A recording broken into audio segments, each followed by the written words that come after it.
Hello and welcome to this 13th Sunday in Ordinary Time. This Sunday, the Church calls us to be fully committed to Christ.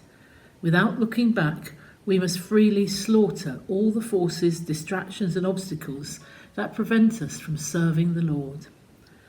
In the first reading, the call of Elisha and his response was a dramatic event. Elisha demonstrated a total commitment to his call. The slaughtering of his oxen, the kissing of his father, and the bidding of farewell to his men were symbolic gestures that he was showing he freely accepted his call. It was a sign of total submission to the will of God over his own will.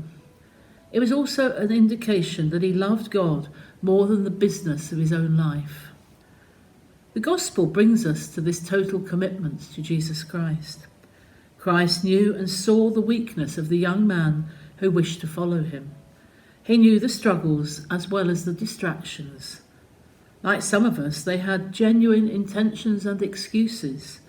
They wanted to follow Christ, but they were not ready to make the willing sacrifice, the necessary sacrifice. So, seeing their predicament, Christ addressed them. No one who sets a hand on the plough and looks back to what was left behind is fit for the kingdom of God. Looking back in this context has grave consequences for our Christian life and journey. It turned Lot's wife into a pillar of salt, and Judas Iscariot a traitor. It represents all unnecessary attachments. It does not permit us to make God's call through his Son Jesus Christ a permanent experience in our lives. And we walk with Jesus, and at the end of the journey, we too walk into eternity, because the end of the journey is our death and resurrection.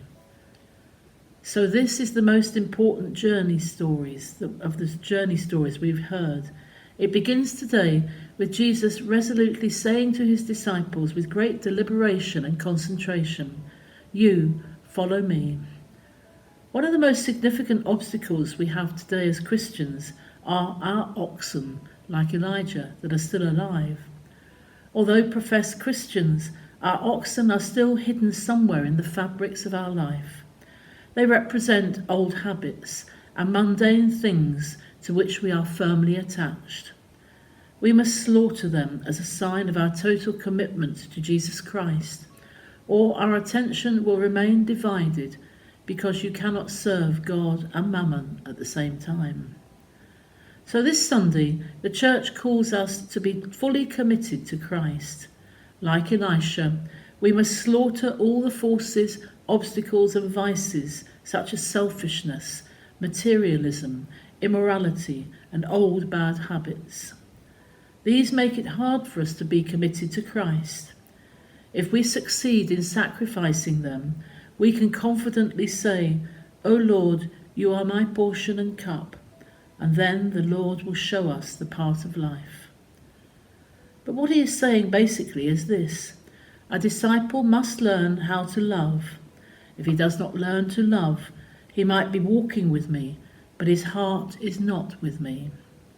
And so the first lesson his disciples have is, when you go out to preach, you do so by word and example. The kingdom of God must be proclaimed. You must remember you do it without love, or leave it alone. Do not profess my name unless you are willing to profess the way I teach you and now how to act. And above all, you must forgive. Thank you very much.